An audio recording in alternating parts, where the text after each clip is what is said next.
if you're married out there, even if you've been married for a week, if you have a girlfriend, whatever it might be, when you're making decisions like this, bigger, more expensive decisions, are you just making those big decisions by yourself? Welcome to the Sales Made Simple podcast. This podcast is dedicated to helping overwhelmed outdoor living professionals, landscapers, and hardscapers just like you increase your closing rate to over 75% without doubling your workload so you can build a seven-figure business that doesn't need you. I'm your host, Joshua Gillow. Let's dig in.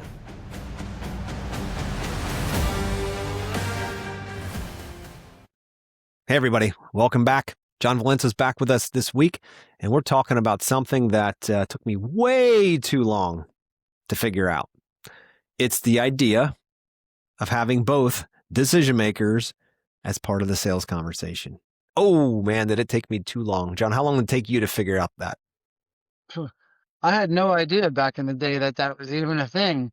And probably 10 years of selling, just saying, okay, I'll meet with you. You know, your wife or your husband or whoever, they don't have to be there. You know, I'll just meet with you, see what you want, and I'll get you a price. And then you can go think about it. I.e. not buy it, right? Yep. Oh, man, why do we take the bait, man? Why do we take the bait when we have somebody call in, they're excited about a project, and we can't wait to go out? We're taught, I know that I was in the beginning, the faster you can get out there, first company is the one you want to be, right? You want to be out there first because they're going to see you're most interested in the project, and there's a higher probability they're going to hire you. So we got to just like, all right, it's 2:15 p.m. on a Monday. I can be out 5 p.m. tonight. How's that sound? No qualification, barely ask them what they want. Maybe just a couple of quick questions, whatever. And then be like, yeah, sounds good. I'll be there at 5 because I'm going to be the fastest one there. And that'll work 25 or 30% of the time, right? You'll close 1 out of 3, if that. So how is it that, especially for higher ticket guys, if you're out there closing $1,000, leaf cleanups and things like that, then this isn't necessarily going to relate to what you do. But if you're out there selling projects that are multifaceted, whether it's a patio, fire pit, seating wall, or anything that's a real construction project around the house that's going to include multiple pieces and most likely a design, even if it's a basic one, man, we call them one-leggers. That's when you get one person. And we have this context of these two characters that always play this out. It's called the bird dog and the banker, right? Bird dog is the easily excitable one, the one that called you, the one that filled out your form, the one that has all kinds of opportunities for the backyard. They've got a list of 17 things that are going to fit beautifully back there. They have no budget. Their timeline is right away, and they are just so pleasant and fun to talk to.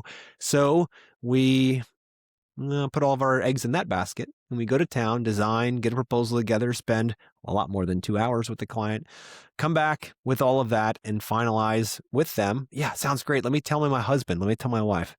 And then all of a sudden you don't hear from them anymore. And you're like, what? They were so excited. Like there was no way I could possibly lose. There's no way. I mean, there's no way other contractors got that kind of response like I did. Like, there's just no way because I nailed it. I mean, I told her my whole spiel. She was smiling, happy. We joked a bunch, and she even gave me iced tea. Like, seriously. So why is that happening? Why is it that when I leave, I don't hear back from them? Jon, what do you think? They got a reality check when they brought it up to the banker, and he put the kibosh on it. Yep. And I didn't know that, dude. When I first started, just like you start now, we didn't know that. First 10 years, I'd probably say it was a little longer for me. I'm a slow learner sometimes. And I was thinking, well, yeah, I got one person. Like, I'm not going to bother and tell them I need both of you there. That's kind of awkward and strange. Why would I do that? And what if they said no? What would happen? And man, wow. I mean, if I had $1 for every single meeting I went to over the first 10, 15 years of my career where I did not even know this, I mean, my goodness, I could have retired at 30. Seriously, we used to chase a lot of leads. And it was always, yeah, will you be there? Yeah, we'll be there. And they get there. Most of the time they're there, like they actually show up to the meeting or they're home. But man, it was that one person. Or you had all the conversation with one person, and you get there and the husband comes home and he's looking at his wife like, what is this guy here for? Oh, honey, remember you said you wanted to do the backyard? Remember that? The front walkway is a little nasty. So I figured if I got somebody out, we could talk to him tonight. What do you think? And he just rolls his eyes and walks into the other room. And you're like, oh boy, I feel like all the energy went out of the room and her face just goes, brr. What just happened? What just happened? You just wasted a lot of time. Yep. You don't have buy-in from both parties. I mean, one person can spearhead the project It could be the bird dog or the banker. One can spearhead the project, kind of be quote unquote in charge of it. But if you're not talking to both decision makers, you are more than 50% likely to fail on that project, meaning not to get it, not to close it. Because if you're trying to pitch to one and have that one sell the other person on everything you said, what's the likelihood of them doing a good job at that? There's no way they're gonna portray it exactly like you do, or remember everything, or it's not gonna be the same. It's not, It's not gonna have the same effect. not at all. And that's the part that I didn't realize. That's the part that I was like, wait a minute here. Then when the light bulb went off and I started studying and realizing that, with communication, especially in a situation where we're mostly, not every single time, John, but most of the time we're selling to two people, husband and wife team or whatever the framework is, but it's normally to two people. And if that's the case, then somebody else has an opinion about what they need, want, and desire, right? Something that they might need. Because how many times did you take in phone calls when you did get both people, or even on site when you met with somebody or family, and you find that husband and wife have vastly different wants and needs? He wants the outdoor kitchen and the barbecue, and he wants a place to smoke cigars with his buddies while they're drinking beer with a new outdoor kitchen with a bar on the side of it. And she's like, I just want a space to sit in the sun. I want to be able to pick flowers. I want to have a space that I can be comfortable, putting dinner out each night. And they have vastly different needs. And if you're only serving one side of that equation, because she just talks about all her stuff, or he just talks about all his stuff, the other person feels left out. And when it comes time to stroke the check, knowing most of the time that's the banker, they're going to be like, if I didn't get what I want, why are we going to invest this? Even if I want to make my wife or husband happy, it doesn't matter. At the end of the day, they're not going to feel like there's enough value to stroke a check like that. So listeners, if you're not engaging both decision makers, and now again, I'm talking about projects that are, we say in the academy, projects that have design involved or have more than one facet involved, it would be highly recommended. And if you're going into design projects that are 25K and higher, then it's in our words, internally, not that we tell our customers this, but it's required. We better have both decision makers as part of that conversation. We're not taking the call. Our discovery process doesn't start until they're both there. Even if it has us lose the client, even if the client says, nope, sorry, nope, my husband or my wife is never around, you're going to have to take a one-leg call. That's not what they say, but then you're going to have to take a call only with me. I'm running this project. This is all my thing. I said, of course. We'll go through exactly what that sounds like in a moment. But the reality is that once that happens, you have a choice to make. If they're bucking your system now, and you get the best results when both decision makers are part of this conversation, then why are you moving forward? If you know that, and it is the truth, listeners, if you know that, think about it, listeners. If you're married out there, even if you've been married for a week, if you have a girlfriend, whatever it might be, when you're making decisions like this, bigger, more expensive decisions, are you just making those big decisions by yourself? Majority of the time, no. I've been married 20 years. I've known my wife for 22 years, and I'm not going to be spending $20, $50, $100,000 around the house without talking to her about it first. I don't know about you, John. Can you get away with that? Absolutely not. Right? They all have their opinions and their thoughts. I want to make sure, like my wife, she gets eaten alive by mosquitoes. So if we were going to spend that kind of money in the backyard and there wasn't some plan to mitigate mosquitoes in the backyard, she wouldn't want to spend any money. Even if she wanted the other things to be done, because she wouldn't engage the space. So if she's not heard, understood, seen, and she hasn't been asked this entire sales process because we've just been working, in this case, with me and not talking to her, then that would be a big problem. Because when it came time to bring it to the kitchen table, say, honey, look, I've got all this design together. Look at this beautiful backyard. It does everything that we talked about. And she says, well, what about the mosquitoes? And what about the light? And I don't want to block the windows to the back of the house. And pretty soon the project's stuck again. And it might blow the whole thing up. They might be like, this is not the right time to do that.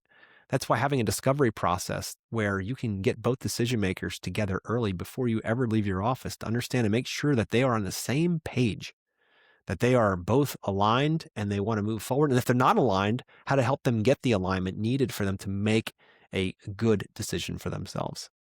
That'll cut your sales journey time down significantly, won't it? I've had, over the years, John, I've had clients that have called in and they've talked about stuff. And I've had where the wife wants the swimming pool. That's all she wants.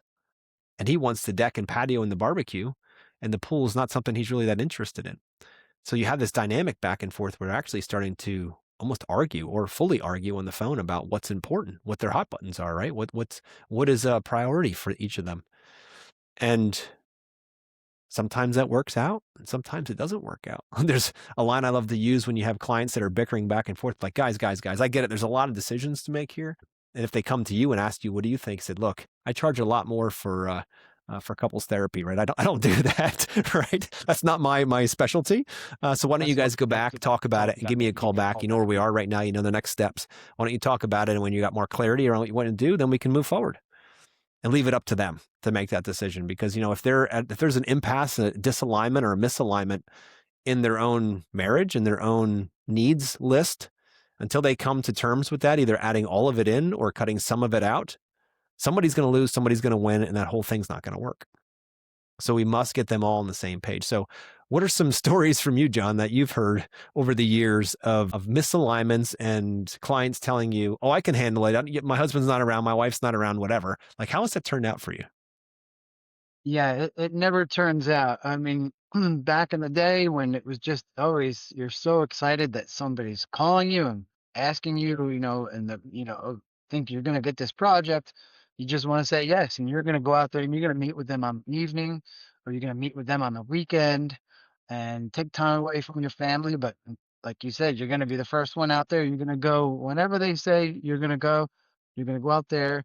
You're not even gonna ask about any other decision makers, and you're gonna get there, and then even worse than to think about it, you're gonna get, well, okay, well now I'm gonna go tell my husband. If you just would have asked in the beginning if there's any other decision makers, you can have them both there and get input from both and find out what's gonna work for both of them. And more than likely, you're gonna have a much better chance of accomplishing what they're hoping to achieve and getting the project. 100%, dude. Yeah, and that was a really hard lesson, listeners, for both Jon and I to learn, right? We have so many hours wasted with thinking that, oh, if I could just get the one, if I could just win this one, they'll convince their husband or wife that this is a good decision and I won't have to do all of that work. But and here's even the worst part. It's not that they say no or they say yes and never get back to you. It's when they say yes and give you a check, and first couple of days on the project, the one who was never part of the conversation, let's just call him the banker, pops out and says, "What are you doing?" Like, well, we're doing what we're paid to do. We're going to put stepping stones here. We're going to wrap them in grass. We're going to have it pop over to this bed. We're going to have the water feature here. And he's like, I don't like that color. I don't like the shape of those stones. I mean, we've had that happen to us already. Like, I don't like, what do you mean? You saw the design, didn't you? No, this is my wife's thing. I'm just jumping in to take a look and I don't like that at all. I don't think it matches the house. I'm going to go talk to my wife. And then I'm sitting here like, what? It's like I'm walking out on a buried landmine. And now the whole project is stopped until they decide and discuss with each other because he thought it was going to be brown and she wanted gray.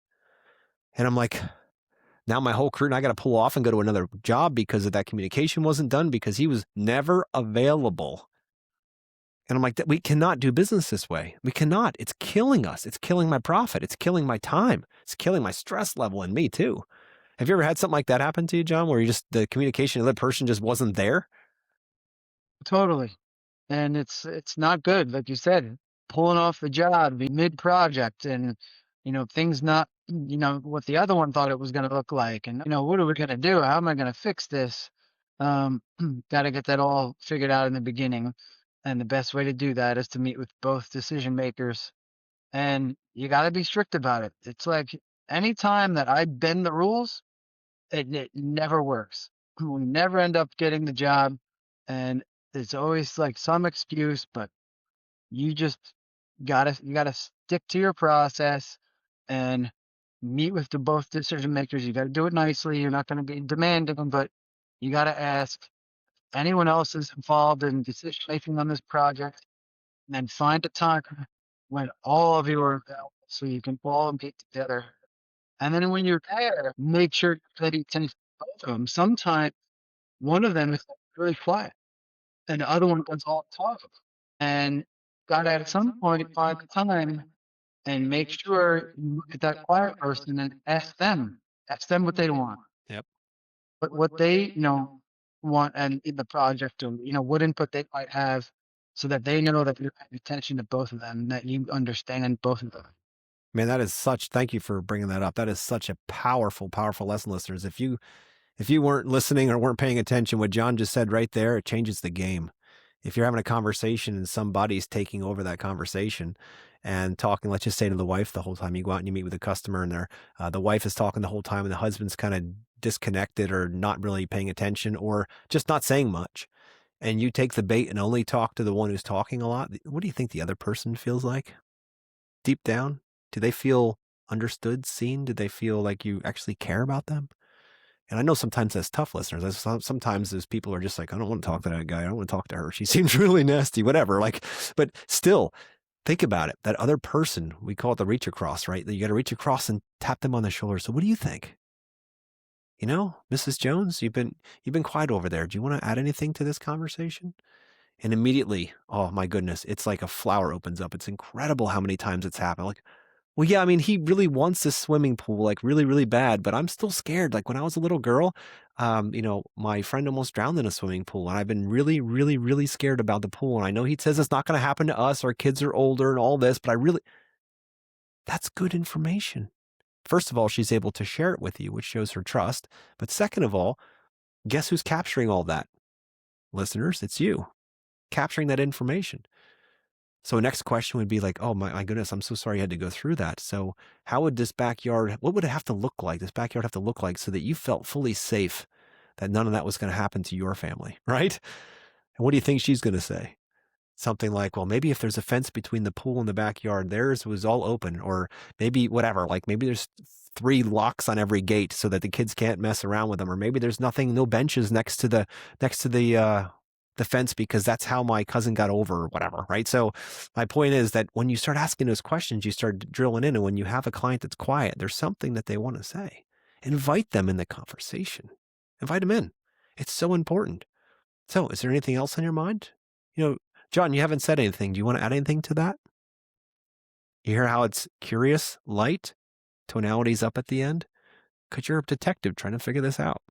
Don't let that quiet person just be forgotten, because there's a lot of greatness that comes from the quiet person. And pretty soon they become the one talking the most, because maybe in their family dynamic, he or she does most of the talking.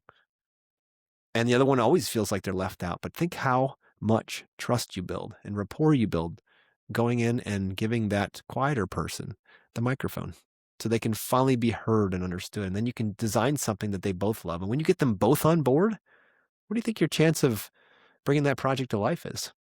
A lot more than 25 to 30%, that's for sure. It goes up significantly.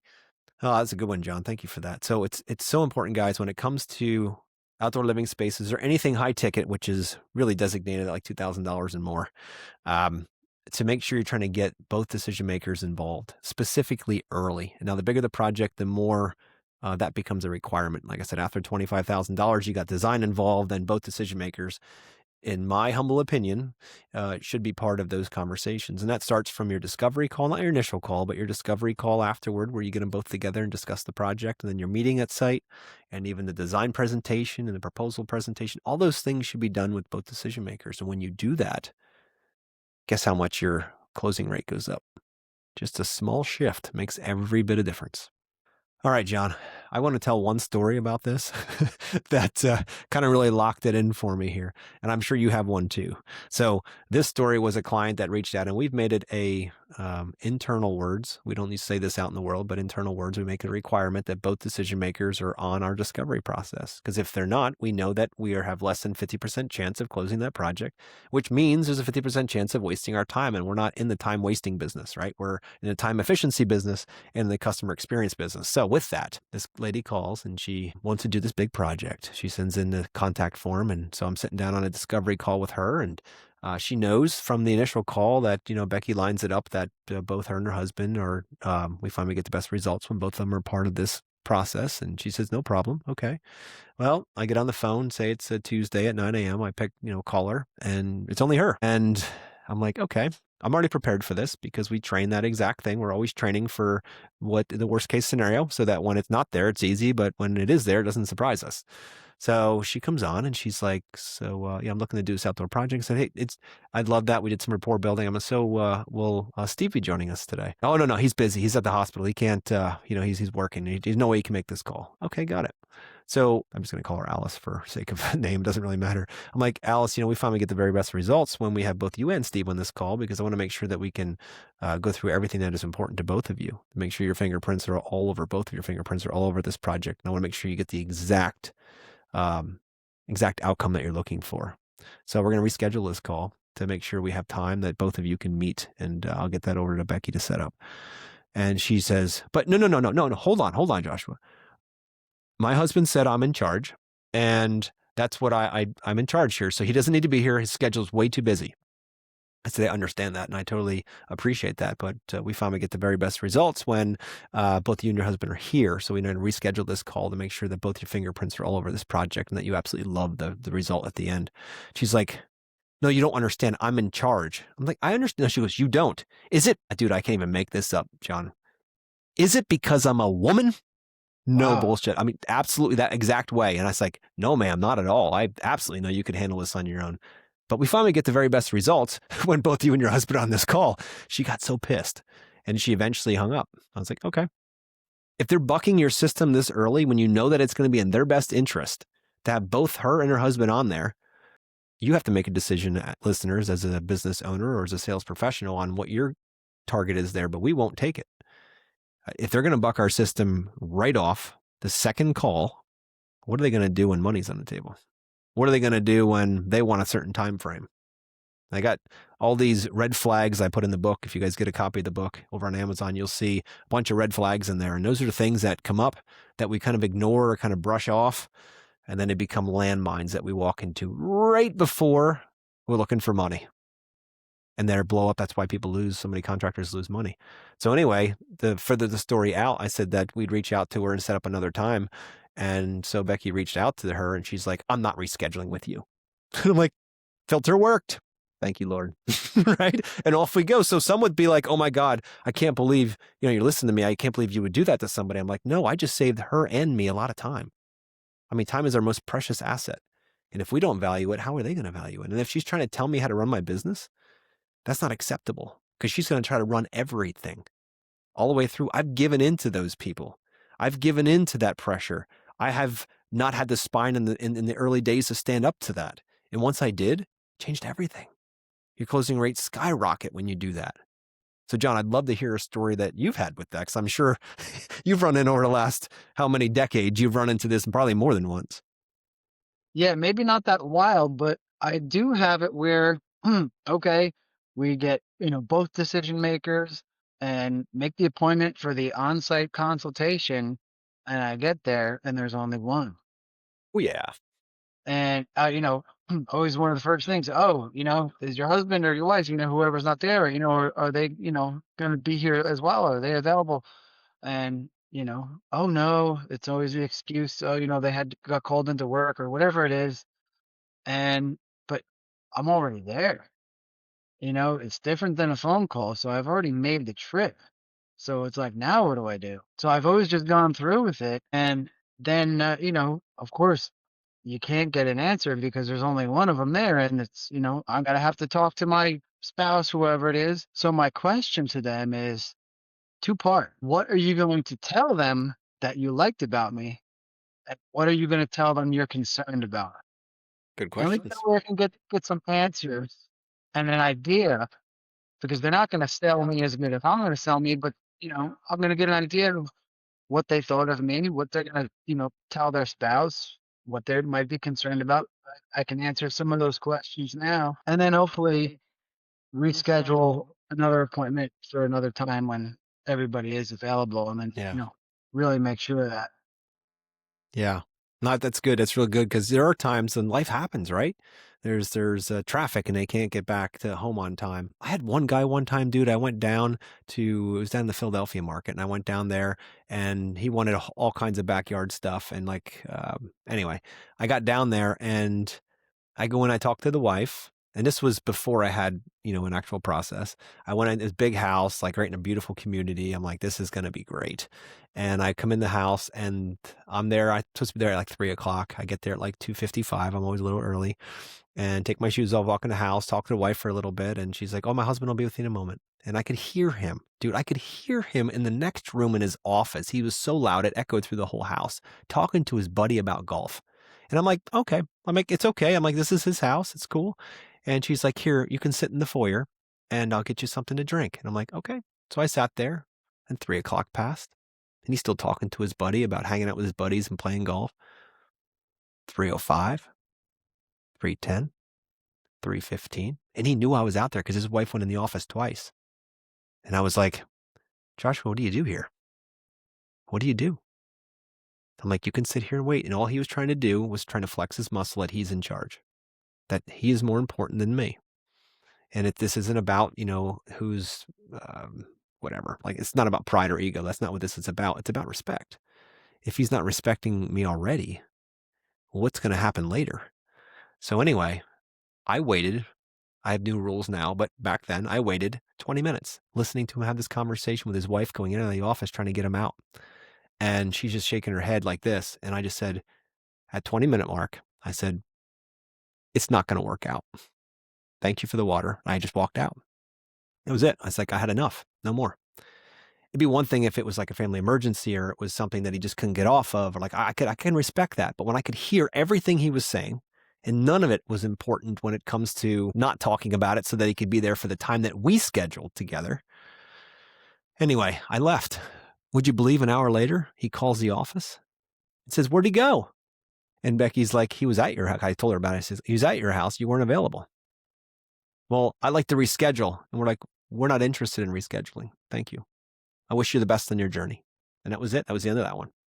So it's like, you run into some crazy stuff out there. It's the nature of the beast. The question is, what do you do? And ever since then, I've made a rule. I make rules around things after things happen once. Like once it happens, it's a mistake. You learn, whatever, learning moment. But after that, I have a 10-minute rule. And no matter what kind of meeting I have scheduled, whether it's a Zoom meeting or a live meeting, there's a 10-minute rule that if it doesn't, I give a 10-minute grace. And say, for instance, we're doing, and I do this to my students too. If for some reason they don't show up to one of their calls that we've scheduled together, they've agreed was the right time for them. If they don't show up for 10 minutes, it's over. I don't wait. That's my point. And if they want to reschedule, that's fine. I don't have a problem with it, but I have 10 minutes. I will not wait longer than 10 minutes. And that's even being gracious. I really have more of a 5-minute thing, but it's 10 minutes is my max. I'll leave it up and I'll watch, but I'm like, no, because listeners, listen, your time is precious. It's the most sacred thing you have is your time. And if you're just giving it away and others don't care, I've already had people try to come on the podcast. And when they come on the podcast and I'm like, all right, well, we're supposed to be on at 2:00 and now it's 2:10. And I text, hey, is everything okay? Is everything working? And no answer back. Well, 2:10 clip, reschedule. This is how you take control of your own schedule and not have to have everyone else's lack of ability of time management coming into your life and stealing your time. Because I'd rather go spend time with my kids and my wife than sit there waiting for somebody who may never show up. So the question really is, how much are you willing to stand with boundaries around your time at the end of the day? Good stuff. It's it's really important. And just like the two decision makers, being on time. If I do everything in my power to be early. If for whatever reason some emergency comes up, I'm going to be late. My rule is like if I'm going to be 5 minutes late, I'm going to call them 5 minutes before the time we're supposed to be there and let them know. I'm going to be 20 minutes late. I'm going to call 20 minutes before the time that we're supposed to be there. That way, at least I'm giving them a heads up. 100%. And that's really respect. Yeah. Yep. Really to be there, not just on time, but early. And people notice that. Even if they don't tell you, they're noticing that you were there on time, that, you respect their time, and it goes both ways. They'll respect your time. 100%, dude. And you're absolutely right, especially early on in the process when you tell them you're going to call them at 8:00 or 2:00 and you call them at like 15 minutes after. Fashionably late is not cool in business. You might be able to be fashionably late with your buddies or with your parents or whatever. Like that's cool, whatever. But when it comes to business, trust is part of a currency. And trust is built each time you say something and do something, right? You say 2:00, you're there at 2:00 or a little earlier. When you're later, trust gets bruised a little bit. And if you say you're going to have a proposal by Friday and it doesn't get there, your trust level goes down, not up. So if you're going to say something, do it. That's the most important part. So when it comes to being on time, that's the simplest thing. And if you're running late, to your point, if you're running late and you're in hit traffic and you're like, look, I'm going to be 5 minutes late. Don't just be like, well, I'm cool. I'm 5 minutes late. I'm a contractor. I can be cool. I can be as late as I want to be. They're just going to wait for me. Like BS. Call them and be like, guys, look, I'm in traffic. My GPS says I'm 7.5 minutes away. I'm on my way. Just want to let you know. Okay. That's how you build trust, because it's not necessarily being late that's a problem. It's them not knowing why. And they feel like now they're just not worthy of your time, or you were too busy doing something else and didn't have the decency to call them and let them know. So these things are just so important. And you guys, listeners, you're going to run into times in life where you're going to have clients, customers who maybe are widowed or single that own a house. Obviously this doesn't work there. You're not going to be like, hey, no, you actually bring your mom with you, right? We have to have two people. That's what Joshua says on his podcast. You got to have two people at every single time, both decision makers. So if it's your cat or your kid or your mom, make sure I need to have two people at that call or on that meeting. Obviously that's not the case, but there may be other decision makers that are not family, or are family, but at a couple of rings out. Have you ever had that, John, where it's, maybe it's a widowed situation or a single situation where someone has some other decision maker in the background, but you don't know that because you only hear about one person? Has that ever happened to you? Yeah, yeah, I've had, and it was a shock, when I got there. It's like, well, who's this person? No, they're my friend. They used to do this kind of work, so they're gonna be here, to make sure that you're doing everything right. And so okay, it was kind of thrown at me when I got there. Didn't know, because on the phone they said nope, no, no, no spouse. It's just me, and then they throw that wrench in it when you get there. I've already had meetings where I went out, we did a whole discovery process, both husband and wife, everything went really well. I get there and actually do the on-site meeting. That's the step 3, right? On-site meeting. And we get there and his parents were there because they were going to watch the kids while mom and dad had the conversation with us, the homeowners, right? But then dad is not paying attention to the kids. He loves construction. So now I'm in a process of trying to sell the homeowner, or trying to communicate and serve the homeowner, and also a dad who has all kinds of different questions. And I'm not sure if he's financially involved in this or whether he just wanted his 2 cents in there, but I know his 2 cents are important to the son, who is the banker. Right. So it's like this whole mix of things, and you're trying to mix it all up and make sure you're talking to everybody in a way that they need to understand, and asking great questions and leading them and all of that good stuff. But it's an interesting dynamic when you get thrown that curve, and it happens sometimes, a couple of times a year that'll happen when they'll have friends in the house or family in the house during that conversation. So it's just be prepared, listeners, when you go out there, that sometimes things come up that you don't expect, but just expect to pivot and expect to include them, because they're going to be part of it, because you don't know. Maybe mom or dad that's listening along, they're the ones that are funding this thing. Maybe they aren't. I don't know. But I know we've had a lot of different clients. One in particular, an incredible client of ours. She was so fun to work with.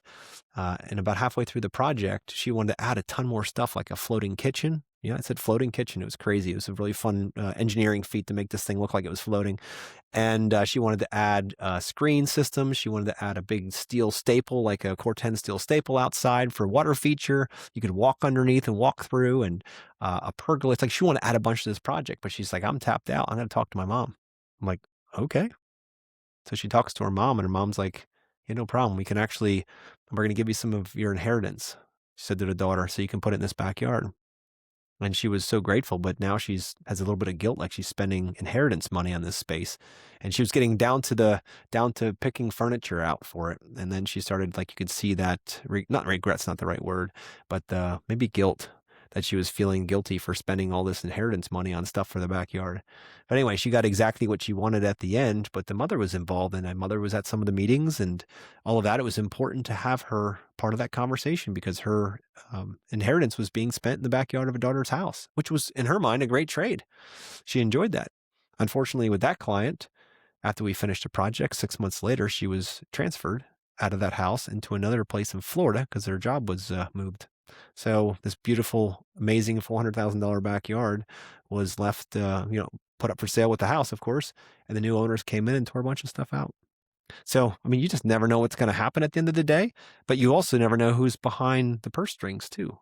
So it's got to be open and know that there's more to the dynamic and to the conversation than just two homeowners at times. And we have to be aware and able to pivot and move with that and understand where they're coming from. But at a minimum, decision makers, whoever that might be, even if it is a family member outside of the nuclear family circle, it's important to make sure they're part of that conversation, because if they're trying to sell to the side, like we talked about earlier, if they're trying to sell to the side or sell, just tell me and I'll tell them, what's the likelihood of them actually being able to answer the questions like you could, or ask the questions that are needed to be asked there when they hit a wall? Because that's where objections come up. I mean, that's a whole nother episode right there. But if we can squash objections early by asking good questions that lead to those common objections that come in this world, if we can squash them early and unwire those landmines early, so when you step on them, they don't blow up later when you're asking for money. Why don't we do that?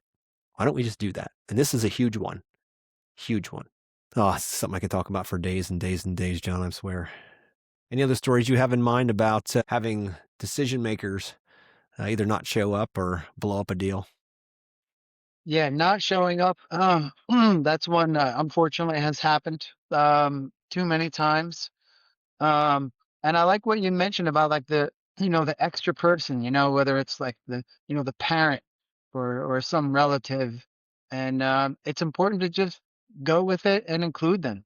Because you never know how much input they're going to have, or how much, your customer is relying on them to help them make the decision. So if you can make them feel included and feel comfortable and like they're part of it, that's going to help.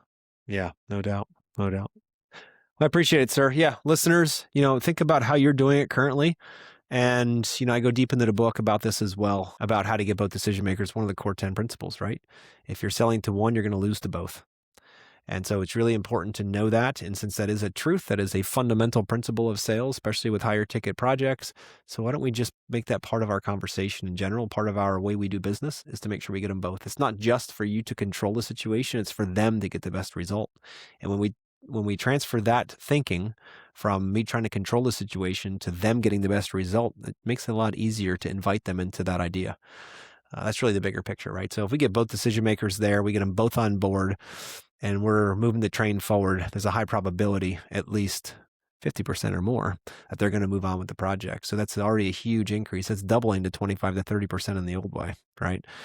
So having both decision makers is a huge leg up to doing this the right way. So, John, appreciate you coming back on here. Anybody out there listening, I hope you got a lot of value today. I hope that you've taken some of this down, taken it to heart. And if you're ignoring it now, eventually it's going to come up in the spring and kick you in the butt. And you're going to be like, you know what? I listened to that podcast once and maybe I need to do that. And if you want to know how to do it with finesse, grab a copy of my book over there at Amazon. It's the Core 10 Sales Playbook.